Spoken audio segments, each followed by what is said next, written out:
Chapter 4. Reincarnation.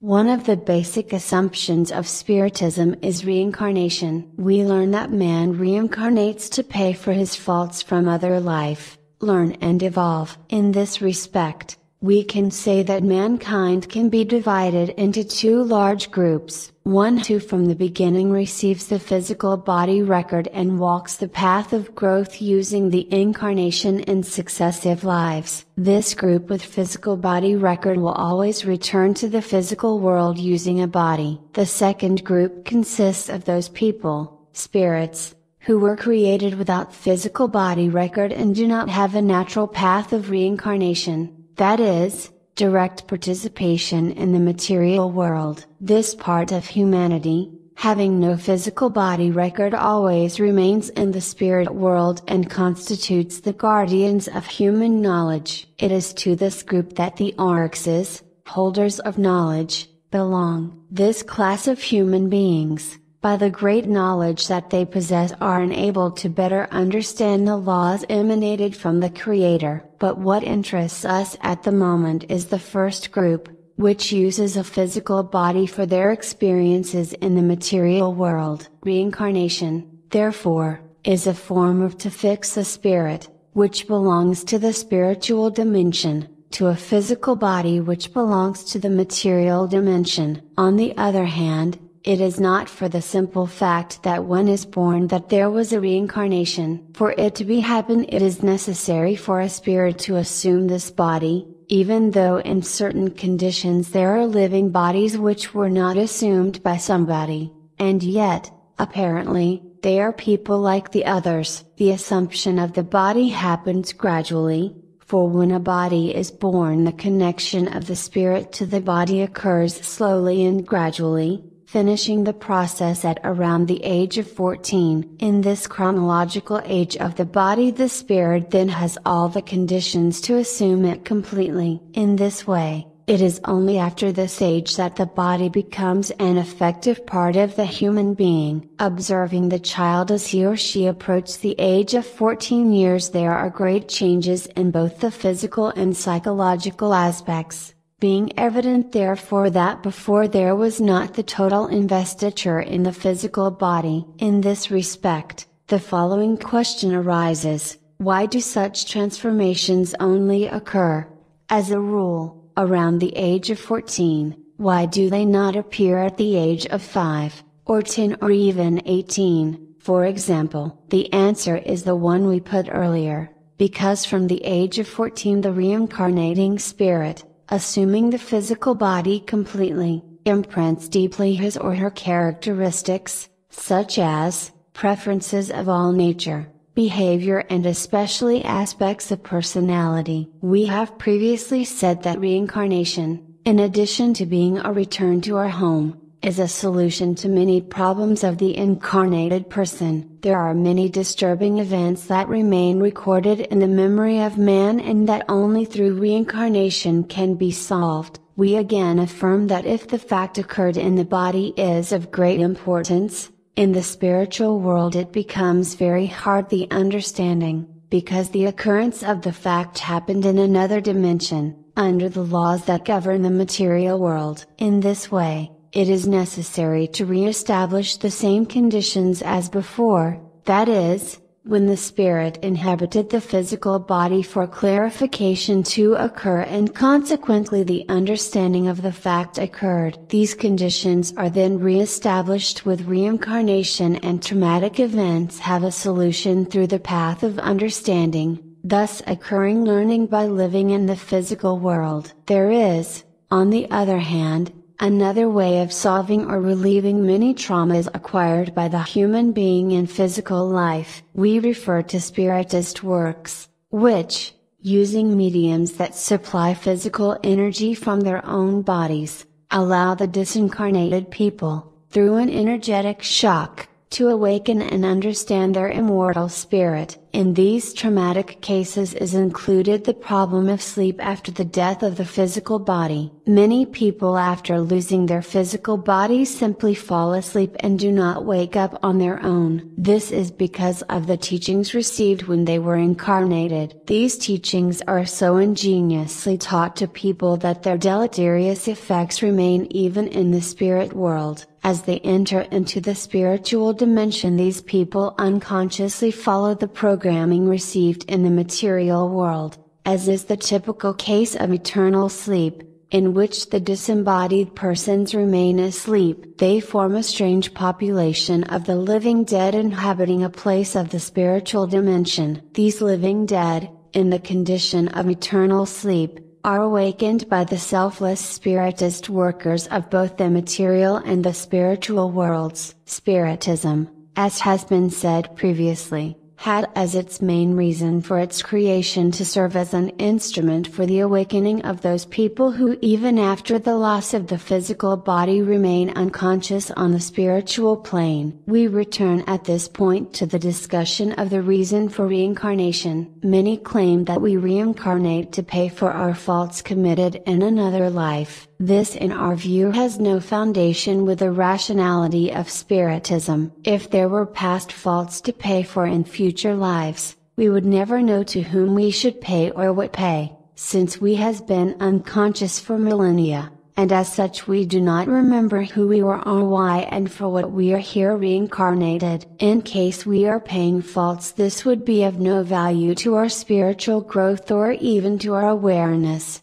because we do not even know if we are paying for our faults. Otherwise, we also understand that within unconsciousness there is no debtor or creditor. The acts practiced in a conscious way, although not causing faults to be paid, they are situated within the field of individual responsibility of each one. We think it important to clarify some points so that people can better understand the question of sin, karma and redemption. First, it is not because the person leaves the physical body and enters the spiritual world that she or he comes to understand the great reality of life. There are in the spiritual dimension many groups of people who teach and support the existence of karma, faults and redemption, as well as the need for pain and suffering for spiritual evolution. They also believe that these instruments were created by the Creator to make us evolved beings. They forget, however, that these concepts originated here in the physical world and all came from the same source, human unconsciousness. So when we were hit by the planetary accident and become unconscious, we try to create explanations for everything that happened to us. In this search for explanations, the most intelligent created the veil and the tail. While the veil hides from people what is convenient for them to see, the tail provides the explanation that is judged by them more adequate. Thus, over time, the theater of life has been created where men remain immobilized in unconsciousness in the course of their successive lives and they do not find the light that illuminates the path that leads to self-consciousness, where the veil is torn and the tail is silent. Reincarnation, that is, the use of a physical body, is a path to the integral growth of the human being. It means that from the total Creator's flock we have been pointed by creation to follow the material journey, in the great climb in direction to infinity. Related topics. 1. What is the aim of the incarnation of spirits? Spirits Book. It is a necessity imposed on them by God, as the means of attaining perfection. For some of them it is an expiation, for others, a mission. In order to attain perfection, it is necessary for them to undergo all the vicissitudes of corporeal existence. Comment: man incarnates, that is, assumes a physical body first because it is a contingency of the human being itself that was created with record of body. Secondly, because in the physical world we learn by feeling the physical body, communing a close union between the physical and extraphysical dimensions, and thirdly because we need a physical body and this does not depend on knowledge, wisdom or other attribute that is given to the human being. Man will always feel the need of the physical body and will only be complete with it. As we see, we do not incarnate in a physical body to suffer or to expiate for any fault. We incarnate in a physical body because this is the natural and desired path for all of us who have record of body. 2. Is incarnation necessary for the spirits who, from the beginning, have followed the right road? SB. All are created simple and ignorant. They gain instruction in the struggles and tribulations of corporeal life. God, being just, could not make some of them happy, without trouble and without exertion, and consequently without merit. Comment. Spirits are created perfect and the Creator sees no defects in His work. They grow in knowledge through experiences acquired in their successive lives in contact with the physical world. It is not punishments, atonement, pain and suffering that will increase the merit of your achievements. Even for our animals, punishments and mistreatment are no longer being used in the taming process, and the violence of the whip is replaced by the power of patience and caressing. Man who also possesses, in essence, the same animal body also learns best in the school of understanding, joy, and affection. 3. What is to be thought of that other theory according to which the formation of the soul of the child is carried on to completion during the successive periods of the human lifetime? Spirit's Book. The spirit is a unit and is as entire in the child as in the adult. It is only the bodily organs, or instruments of the manifestations of the soul, that are gradually developed and completed in the course of a lifetime. Comment. The simple fact of the birth of a child's body does not mean that there was an incarnation or reincarnation. It is necessary for a person, spirit, without a physical body to assume this new body. This occurs through a gradual process that begins with the birth and is completed by around the age of 14. 4. Does the soul take nothing of this life away with it? Spirit's Book. Nothing but the remembrance of that life and the desire to go to a better world. This remembrance is full of sweetness or of bitterness according to the use it has made of the earthly life it has quitted. The more advanced is the degree of its purification, the more clearly does it perceive the futility of all that it has left behind it upon the earth. Comment. The person in disincarnating and leaving the material world first takes with him the regret of leaving the physical body that was so dear to him. Second, he takes all the sensations of the physical body which causes him a series of physical needs as if he were still in it. And third, he incorporates into the file of the human being all that he has learned in his experience in the material life. 5. Do all spirits experience, in the same degree and for the same length of time, the confusion which follows the separation of the soul from the body? Spirit's Book. No, this depends entirely on their degree of elevation. He who has already accomplished a certain amount of purification recovers his consciousness almost immediately, because he had already freed himself from the thraldom of materiality during his bodily life. Whereas the carnally minded man, he whose conscience is not clear, retains the impression of matter for a much longer time. Comment. The state of consciousness of the person who leaves the body definitely depends on the type of death that caused the disincarnation. Certain types of illness that cause physical exhaustion slowly and gradually make the post-death trance less deep and of shorter duration. On the contrary, disincarnations by accidents or other types of sudden death can lead the person to a state of longer and deeper unconsciousness. 6. How can the soul that has not attained to perfection during the corporeal life complete the work of its purification? Spirit's Book. By undergoing the trial of a new existence. Comment. Man incarnates to participate in material life and to continue learning always. The humanity that inhabits the planet Earth also reincarnates to search for self-consciousness, since only self-consciousness is able to show the path that leads to perfection. In the moral sense, no one incarnates to purify himself, for if this were true we would have to question the creative capacity of the Creator, who would have created a work so imperfect that it needs repairs, that is, cleaning and purification. 7. What is the aim of reincarnation? Spirit's Book. Expiation.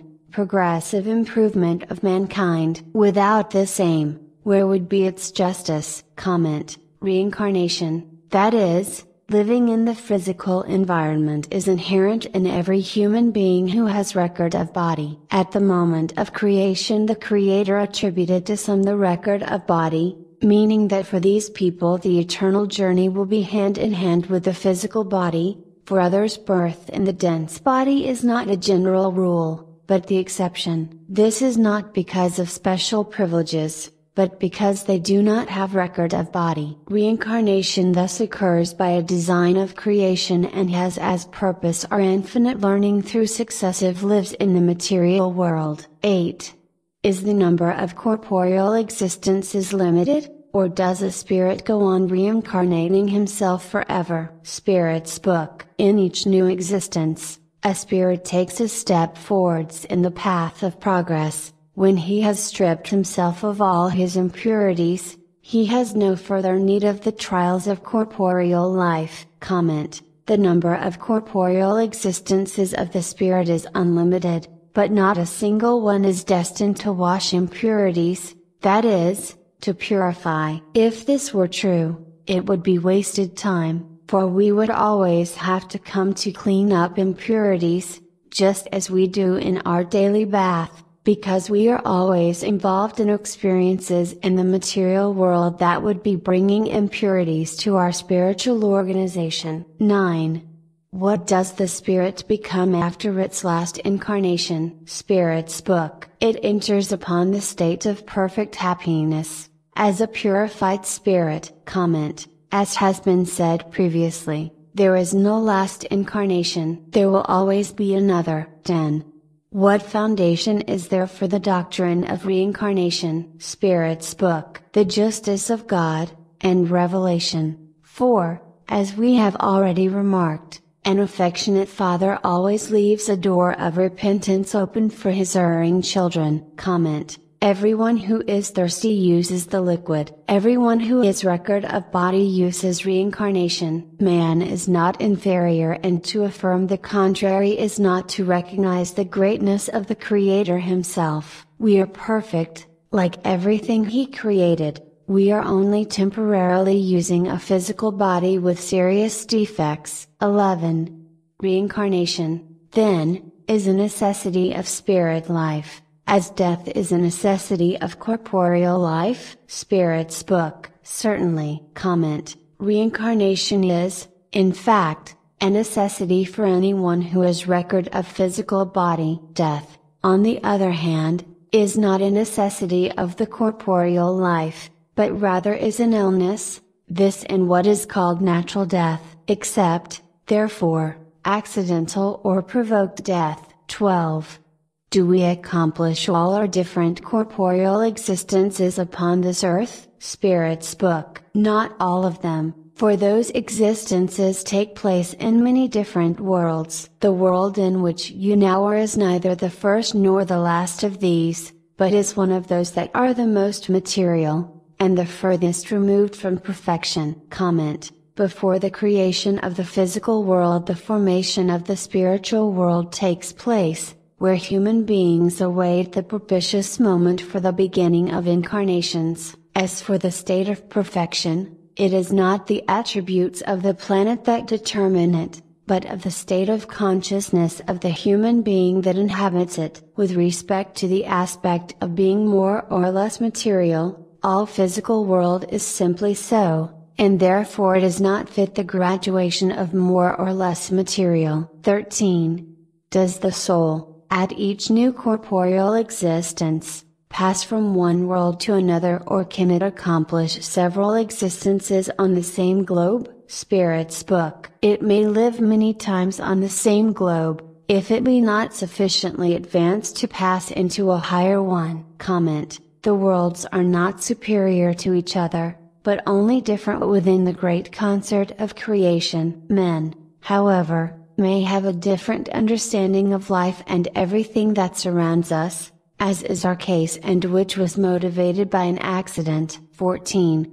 Is it necessary to live again upon this earth? Spirit's Book. No, but if you do not advance, you may go into a world no better than this one, or even worse. Comment: the human being is only complete when incarnated in a body. So, of course, we need a body. In the specific case of the earth, here we come as volunteers, and here we will stay until we can rid the bodies of the terrestrial globe from any abnormality. This is also our responsibility, and as eternal beings we all have this obligation. 15.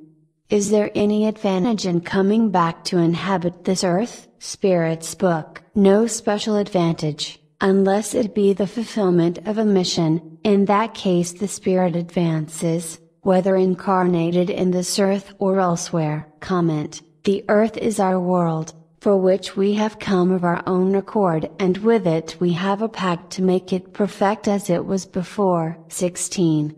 Would it not be happier to remain as a spirit? Spirit's Book. No, no. For we should remain stationary, and we want to advance towards God. Comment: even as spirits we have conditions and opportunities to learn always, but we remain thirsty of the physical body, for in it that our great battle for the acquisition of the knowledge about the Creator and the creature unfolds. 17.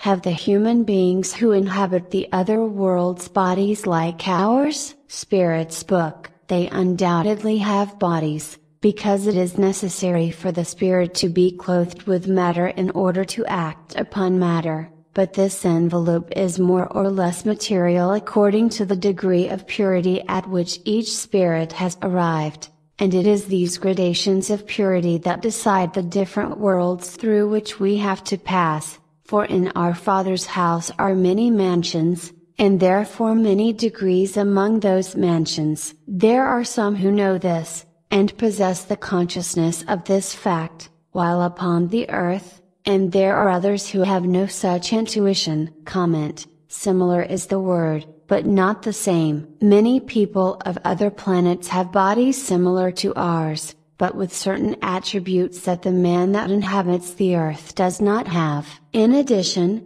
terrestrial humanity is atypical in relation to other human beings, because it is using a physical organism with extremely serious problems. As for the moral aspect of purity, this concept does not apply to the worlds where the human being is conscious in matter, but it thrives among us where man confuses unconsciousness in matter with spiritual inferiority, that is, confuses the lamp that illuminates with the energy it produces the light. If the bulb is burned, no matter how strong it is, it does not produce light. 18.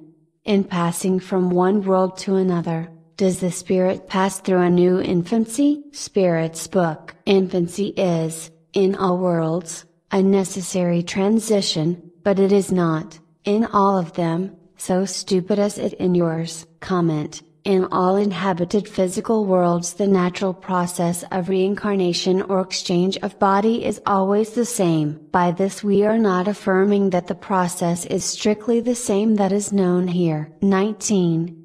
Is the physical and moral state of the living beings of each globe always the same? Spirit's Book. No, worlds, like the beings that live in them, are subject to the law of progress. All have begun, like yours, by being in a state of inferiority, and the earth will undergo a transformation similar to that which has been accomplished by the others. It will become a terrestrial paradise, when the men by whom it is inhabited have become good. The races which now people the earth will gradually disappear, and will be succeeded by others more and more perfect. Those transformed races will succeed the races now upon the earth, as these have succeeded earlier races, still more gross than the present ones. Comment: the physical body of human beings receives special care in worlds where full consciousness predominates. The accelerated exhaustion of the physical body has already been equated. In regard to our morality, it only exists where there is the state of unconsciousness. Morality is part of the mechanisms developed here throughout the ages, aiming to direct the behavior of man, limiting the field of his actions in order to satisfy certain rules of conduct created in the social environment. 20. Why is it that life is so often cut short in childhood? Spirit's book. The duration of the life of a child may be, for the spirit thus incarnated, the complement of an existence interrupted before its appointed term, and his death is often a trial or an expiation for his parents. Comment: the great use of reincarnation occurs after the period of childhood when the spirit that took over that body effectively binds to it. This happens around the age of 14. Thus, we can affirm that there is a great number of deaths in childhood due to the physical body's poor resistance to adverse factors, as well as the fact that the owner of the body is almost unable to provide its safety, since he is not in it, but next to it. 21. Have spirits sex? Spirit's book. Not as you understand sex, for sex, in that sense, depends on the corporeal organization. Love and sympathy exist among them, but founded on similarity of sentiments. Comment: human beings are created with defined sexes. The spirit is the mold and the physical body is endowed with all the elements that are already part of the spiritual organization. 22. Can a spirit, who has animated the body of a man, animate the body of a woman in a new existence, and vice versa? Spirit's book. Yes, the same spirits animate men and women. Comment: it is not a general rule, but the spirit can assume a body of sex different from yours. This happens when the spirit sees the importance of his work to be developed, above the sexual attribute. There are several characteristics that are from the spirit,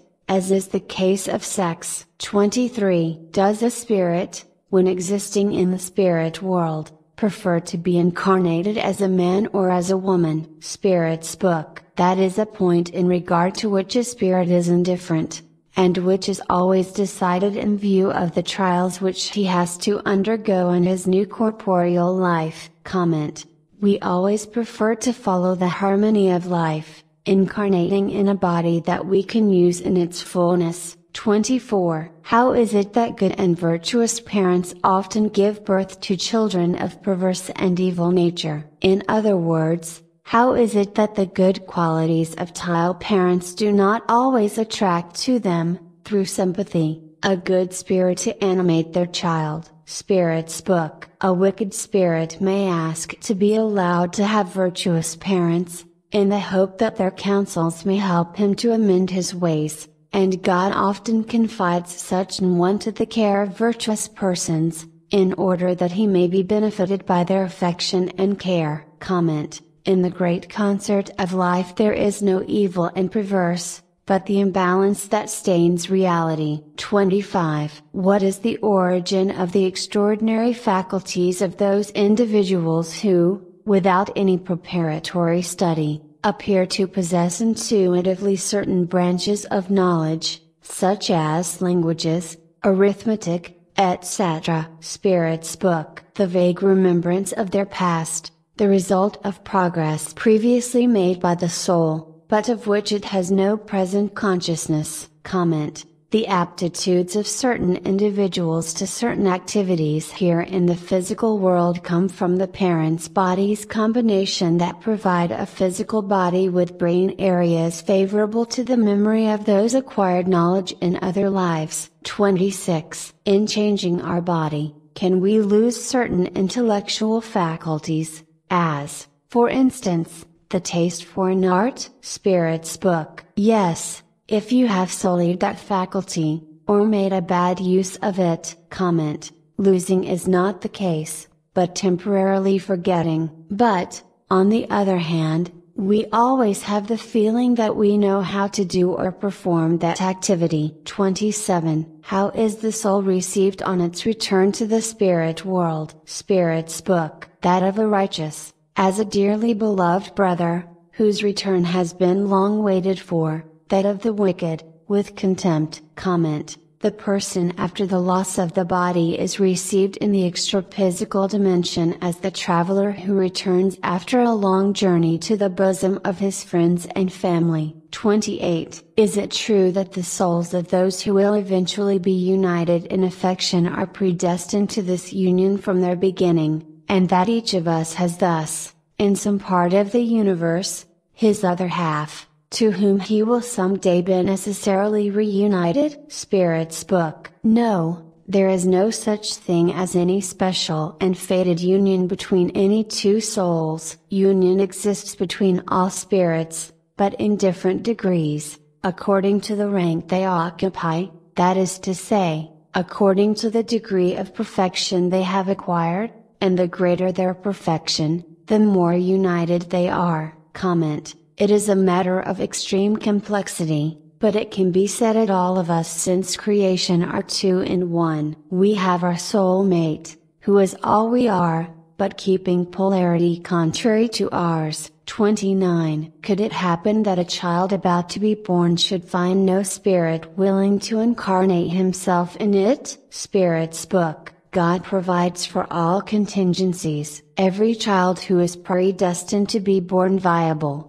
is also predestined to have a soul. Nothing is ever created without design. Comment. We have already said that the simple birth of a body does not characterize reincarnation. There are even many bodies that survive for a long time without a spirit being incarnate in it. This fact is not noticed by the people who live with these bodies that have only physical life. However, when the body is generated for a child and has not yet been assumed by someone, usually a volunteer assumes it, in respect for human matter. 30. Is the moment of incarnation accompanied by a confusion similar to that which follows the spirit's separation from the body? Spirit's book. Yes, but much greater and especially much longer. At death the spirit is emancipated from the state of slavery. At birth, he re-enters it. Comment. As the child's physical body reaches the age that allows the spirit to assume it, there is a forgetting of the spirit world and at the same time an awareness of matter, physical body. It is as if the spirit turned off in the spirit world and turned on in the physical world. 31. At what moment is the soul united to the body? Spirit's book. The union begins at the moment of conception, but is only complete at the moment of birth. Comment. The union of the spirit with matter, body, does not occur with conception nor with birth. This union is only complete when the physical body reaches the age of 14. It is precisely in this period that the great transformations of a psychological nature take place. As long as this union does not occur, the spirit only watches matter, energetically connected to it. This task may even be delegated to another spirit if the owner of the physical body needs to temporarily step away for some reason. 32. Is the union between the spirit and the body definitive from the moment of conception? Could the spirit,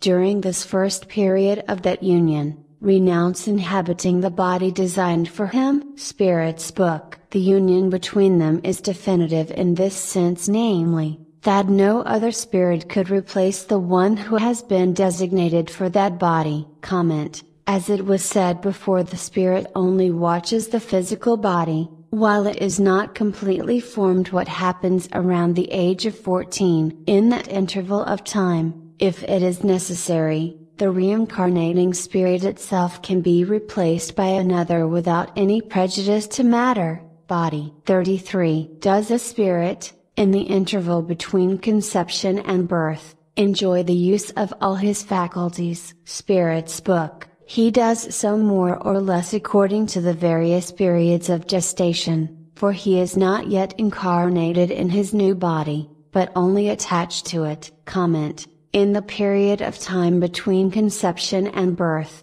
The reincarnating spirit has complete freedom, since it is only an observer attentive to the process of formation of its future matter, body. 34. Are there, as is indicated by science, children so constituted that they cannot live, and if so, for what purpose are they produced? Spirit's book. That often happens. Such births are permitted as a trial, either for the parents or for the spirit appointed to animate it. Comment. Nature follows its course regardless of our desires. There are certain hereditary anomalies or diseases, already properly characterized by our medical science, that do not allow the normal continuation of the gestation process. This fact is also observed in the reproductive process of animals. We cannot, therefore, credit these natural events to a procedure of punishment to someone, even though many of these cases when subjected to a careful treatment are remedied and gestation is successful. 35. Are there,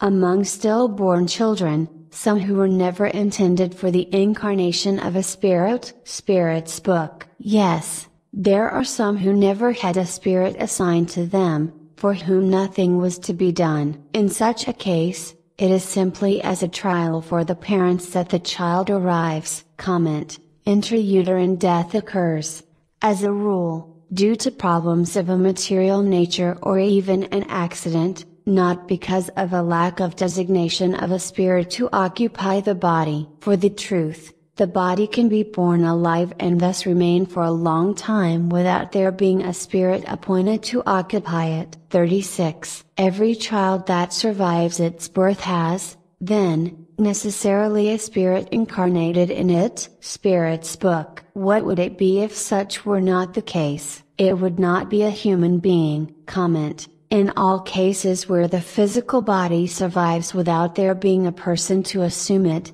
there is no human being, but only animal matter. 37. Is artificial abortion a crime, no matter at what period of gestation it may be produced? Spirit's book. Every transgression of the law of God is a crime. The mother, or any other, who takes the life of an unborn child, is necessarily criminal. For, by so doing, a soul is prevented from undergoing the trial of which the body thus destroyed was to have been the instrument. Comment. Abortion lies in the field of morality and, secondarily, in the economic and political fields. Under the mantle of morality, many nations define abortion as a crime and create the penalties corresponding to the offense. Meanwhile, other border nations admit to abortion. A closer observation will reveal that nations with large empty spaces to be occupied forbid abortion, while overpopulated nations almost always admit it. Faced with these facts,